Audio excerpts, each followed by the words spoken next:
편준생이라면 누구나 마음속에 목표하는 학교 하나쯤은 있으시죠? 최소 건동, 최대 서성한 각자 목표를 향해 매일 치열하게 공부하고 계실 겁니다. 그런데 막상 공부하다 보면 이런 고민에 빠지게 됩니다. 아니 학교마다 시험 방식이랑 출제 스타일이 왜 이렇게 다른 거야? 이걸 언제 다 하나하나 찾아보고 있지? 하지만 스스로 찾아보실 필요 없어요. 오늘 이 영상으로 여러분의 소중한 시간을 확실하게 아껴드리겠습니다. 정보 찾는 데 쓰는 시간 이제 편입 공부에 더 투자하세요. 제가 서성한부터 건동 라인까지 총 3개의 영상으로 나눠서 편입 전형과 시험 특징을 완벽하게 정리해드릴 겁니다. 바로 시작할게요. 첫 번째로 한양대입니다. 한양대는 26년도 편입부터 자연계 전형이 크게 바뀌었습니다. 편입 영어를 폐지하고 1단계 편입 수학, 2단계 서류를 반영하고 지원 자격에 공인영어 점수를 제출해야 돼요. 자연계 전형에서 변별력을 가져다준 편입 영어가 사라졌기 때문에 수학에서 실수를 보다 더 줄여야 되고 2단계 서류의 중요성이 극도로 높아졌습니다. 최상위권 수험생들 사이에선 수학 점수 차이가 거의 없어 사실상 학업 계획서에서 합격과 불합격이 갈리는 거죠. 그리고 한양대는 필답고사 시험 시간도 변경됐어요. 자연계 영어 수학 130분에서 수학 25문항 70분으로 변경됐고 인문계 영어 35문항 60분에서 40문항 70분으로 변경된 점 기억하세요. 다음으로 필답고사 특징을 볼게요. 편입 수학은 서성한 중 가장 난이도가 높습니다. 25년도 편입 기준으로 계산량이 많고 복잡해 극악 난이도였던 20년도 이전으로 돌아간 경향을 보였습니다. 특이값 분해, 개수감수법처럼 예전에 출시됐던 지역적인 유형들이 다시 등장했죠. 거기다 다른 학교에서는 잘 다루지 않는 개념까지 폭넓게 공부해야 합니다. 그리고 학생들이 어려워하는 선형사상 파트부터는 모든 정의와 정의를 가볍게 넘기지 마세요. 마치 과외 선생님이 된 것처럼 그 개념을 다른 사람에게 완벽하게 설명할 수 있는지 스스로 구술 테스트를 해보는 것이 큰 도움 될 겁니다. 그리고 실수를 더 줄여야 합격이 가능해졌다 보니 매일 일정한 시간을 문제풀이와 계산 연습에 많이 투자하세요. 다음으로 영어를 봐볼게요. 영어의 경우 어휘, 문법, 논리, 독해 순으로 말씀드릴 겁니다. 어휘의 경우 기출 어휘에서 크게 벗어나지 않기 때문에 기출 어휘 중심으로 공부하면 됩니다. 그리고 문법은 24년도에 이어 출제되지 않았어요. 한양대는 논리, 독해가 정말 중요한 학교입니다. 24년도에 비해 논리 문제가 7개에서 13개로 늘었어요. 논리의 경우 어휘 난이도도 높았고 빈칸에 적절한 보기로 긴 표현을 고르는 문제도 정말 어렵게 나왔습니다. 한양대는 올해 신문학이 더 추가됐으니 독해, 논리 문항은 더 늘어날 거라 예상됩니다. 그리고 독해의 경우 시사적인 내용보다는 학문적인 내용에서 많이 나왔는데요. 세부적인 내용 파악보다는 전체적인 내용을 묻는 문제가 많이 나왔어요. 그렇다 보니 지문을 정확히 읽고 정답을 도출하는 능력이 중요합니다. 추가로 지문 내용이 시사적인 내용보다는 학문적인 내용이 많이 나와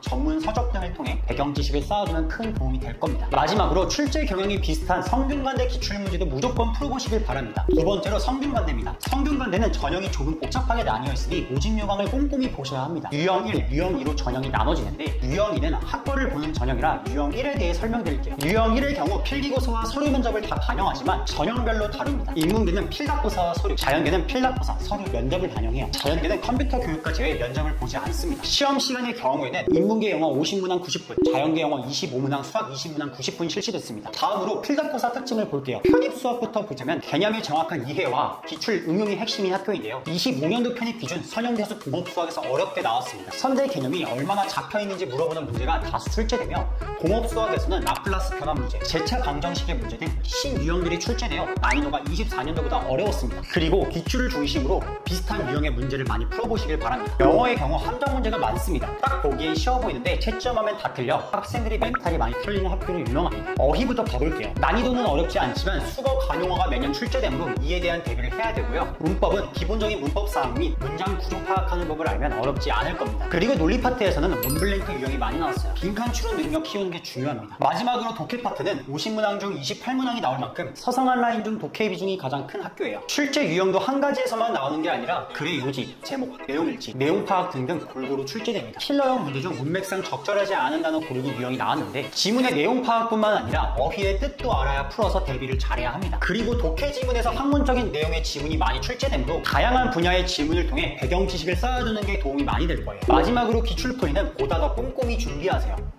유형의 변화가 크지 않은 학교라 기출이 정말 중요합니다. 마지막으로 서강대입니다. 서강대의 경우 1단계의 필답고사, 2단계의 전적대 성적을 반영합니다. 다만 전적대 성적 10% 반영이라 사실상 필답고사 결과의 합불이 결정됩니다. 시험 시간의 경우 인문계 영어 30문항 60분 진행되고 자연계 영어 30문항, 수학 20문항 총 120분 쉬는 시간 없이 진행되어 시간 배분을 잘해야 합니다. 다음으로 필답고사 특징을 볼게요. 수학의 경우 서성한 라인 중 가장 평이합니다. 상위권 도전하는 학생이라면 특별히 못 풀만한 문제가 없어요. 새로운 유형의 난이도 높은 문제들보다는 문제는 개념에 대한 이해도와 얼만큼 응용력을 가지고 있는지 정석적인 문제를 출제합니다. 굳이 뽑자면 적분 선형대수 파트가 조금 어렵게 나와요. 작년 합격생 피셜로는 무한급수의 수렴, 발산 판정 문제, 라플라스 변화 문제가 까다로웠다 하네요. 서강대 편입수학은 평소 공부할 때 기출 분석 잘했고 계산 능력 기본 개념을 잘 챙겼다면 한양대 성균관대보다 수월할 겁니다. 영어의 경우 문과 중심 학교다 보니 전통적으로 영어가 어렵게 나옵니다. 다만 22년도 이후부터는 난이도가 극상까지는 아닌 점 참고하세요. 어휘 파트부터 보자면 24년도에 이어 25년도도 출제되지 않았습니다. 문법 파트는 난이도가 쉽고 기본적인 문법 사항을 숙지하고 문장 구조 파악할 줄 안다면 쉽게 가능합니다. 논리 파트의 경우는 수준 높은 어휘들이 많이 나와 어휘를 꼼꼼하게 해놔야 합니다. 마지막 독해의 경우 25년도 편입에서 독해 비중이 20문항에서 25문항으로 더 늘어나는데 출제 유형에서는 다양하게 출제됐습니다. 그중 문장배열 문제 난이도가 가장 높았습니다. 2년 연속 출제된 만큼 이 유형에 대한 연습은 필수입니다. 서강대 편입영어를 준비하는 학생이라면 기출 3에서 5개년을 풀고 출제된 모든 유형에 대한 대비가 필요합니다. 오늘 영상에서는 한성서 라인의 학교별 전형 및 시험 특징에 대해 말씀드렸는데요. 해당 내용 잘 숙지하셔서 여러분의 편입 준비에 도움이 됐으면 좋겠습니다. 질문이나 편입문의 상담이 필요하시다면 고정 댓글에 있는 상담 링크 눌러주시고요. 다음 영상은 중경시외 2라인에 대한 학교별 전형 및 시험 특징에 대해 말씀드릴게요. 감사합니다.